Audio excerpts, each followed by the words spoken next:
Hoje eu gostaria de fazer um vídeo de reação, um react a um vídeo da psicanalista Maria Homem. Ela vai falando e eu vou comentando, ok? Vamos lá? Um terapeuta pode, acidentalmente, piorar um quadro de depressão ou de ansiedade? Eu gostei dessa pergunta porque de alguma maneira ela já revela o que é a transferência.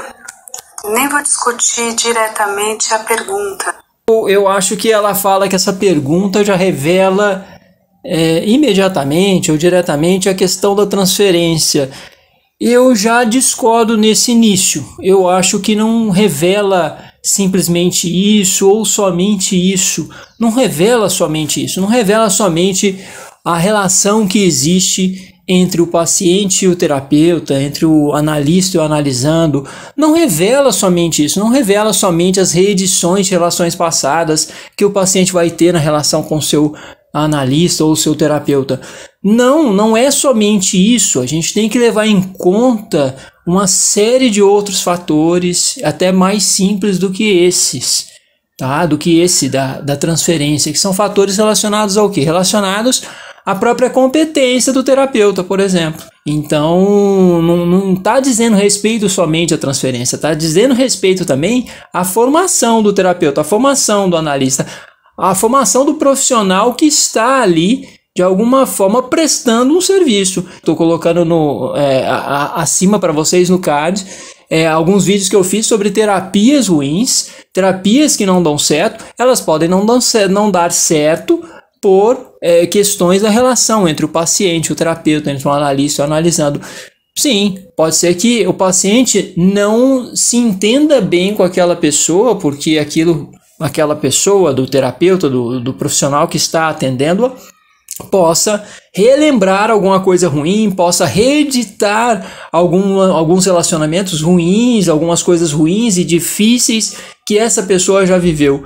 E isso pode fazer mal. E é disso que ela vai falar. Pode tocar em alguma ferida, pode tocar em alguma coisa difícil e aí a terapia não ter condições de seguir porque tem aspectos transferenciais de relacionamentos anteriores, de coisas que a pessoa já viveu e que de alguma forma estão representadas na pessoa daquele terapeuta ou daquele analista. Mas não existe somente isso, e a gente não pode acreditar que é somente isso que faz alguém se sentir mal numa terapia, alguém piorar um quadro de depressão ou de ansiedade.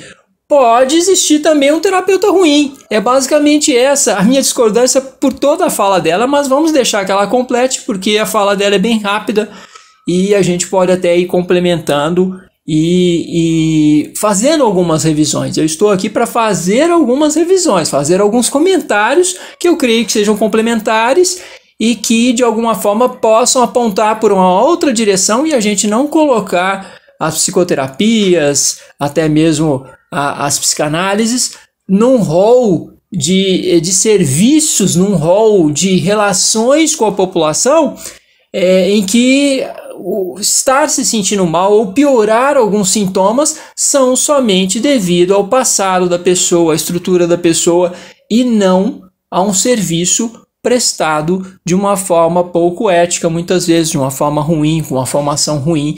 Existem terapeutas ruins, terapeutas com formação ruim. Isso é um dado bem básico. Isso a gente não pode deixar de levar em conta, porque senão nós produzimos sempre discursos que culpabilizam a vítima, porque podem existir sim pacientes vítimas de profissionais mal formados. Não podemos de modo algum culpabilizar a vítima. A Maria Homem faz esse vídeo, mas talvez fosse melhor ela fazer um vídeo mais completo, complementando com esses dados. Por que não?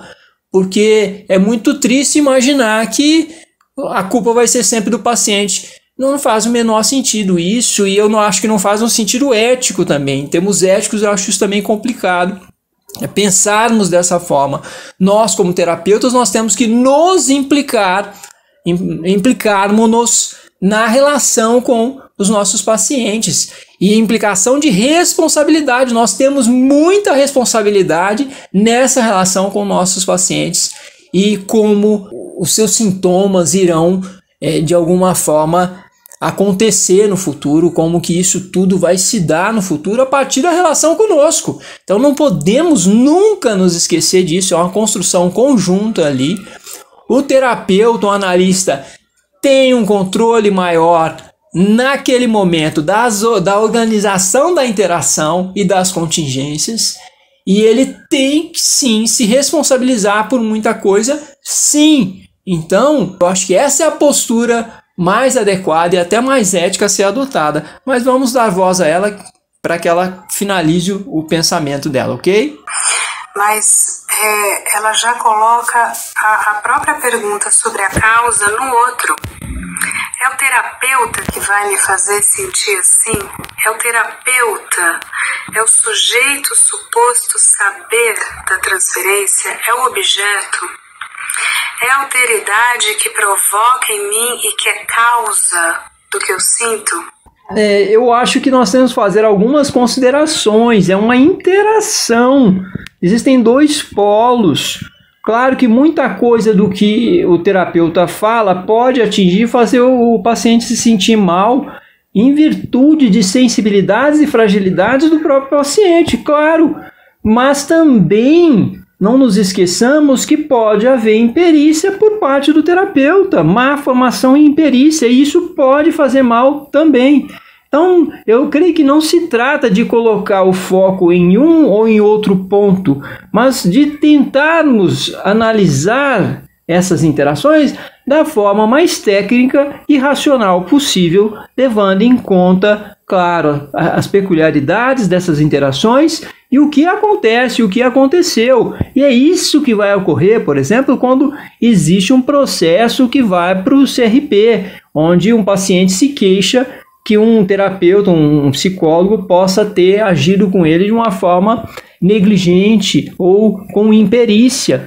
E a comissão de ética vai tentar analisar todos os pontos. Ela não vai fazer da forma como a Maria Homem está sugerindo, que é colocar a responsabilidade pelo que se está sentindo, pelo que aconteceu, pelo que se sentiu somente no paciente. De forma alguma, não é por aí, não podemos ir por aí.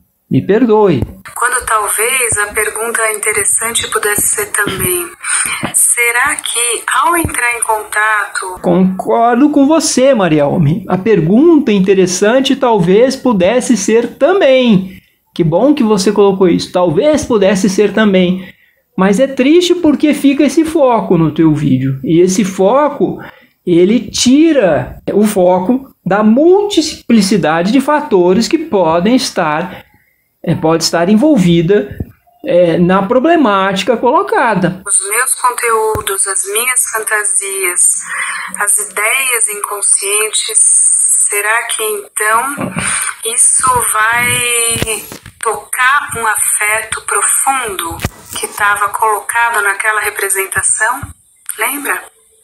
Freud. Ela usou uma terminologia muito rebuscada e tudo para falar do quê? Pode ser que nessa interação entre analista e analisando, paciente e terapeuta, alguma coisa que o terapeuta fala venha a tocar na ferida do paciente. Aí toca na ferida e tocou na ferida e aí vai se sentir mais mal. E tem toda aquela analogia, inclusive, de Freud, de que o que ele faz tem muito mais a ver com uma cirurgia. E se é uma cirurgia, existe o pós-operatório, o pós-cirúrgico. E às vezes a pessoa entra em convalescença justamente por ter tido uma intervenção mais radical, mais incisiva. E tem a ver com esse procedimento mais incisivo para o qual Freud convoca a análise, que diz que a psicanálise estaria então tendo um procedimento mais incisivo, e tendo um procedimento mais incisivo, interventor, incisivo e que toca na ferida, logo o paciente pode se sentir muito mal, porque seria como um pós-cirúrgico. Compreendemos todas essas analogias, mas não podemos reduzir todas as interações entre terapeutas e pacientes a essa analogia de forma alguma. Vou deixar que ela conclua e vou deixar o link também na descrição, ok? Para que vocês possam assistir à vontade o vídeo dela depois. Inconsciente, aparelho psíquico, afeto, representação, carga, né? Bom, pessoal, então é isso. Eu espero que vocês tenham gostado do vídeo. Se gostou, deixa o seu like. E se não gostou, deixa o dislike. Comente, faça qualquer comentário aí, dê um bom dia. Já ajuda para, de alguma forma, alimentar o algoritmo do YouTube para que eu possa crescer um pouquinho com esse canal e com vocês. Então é isso, obrigado, até a próxima!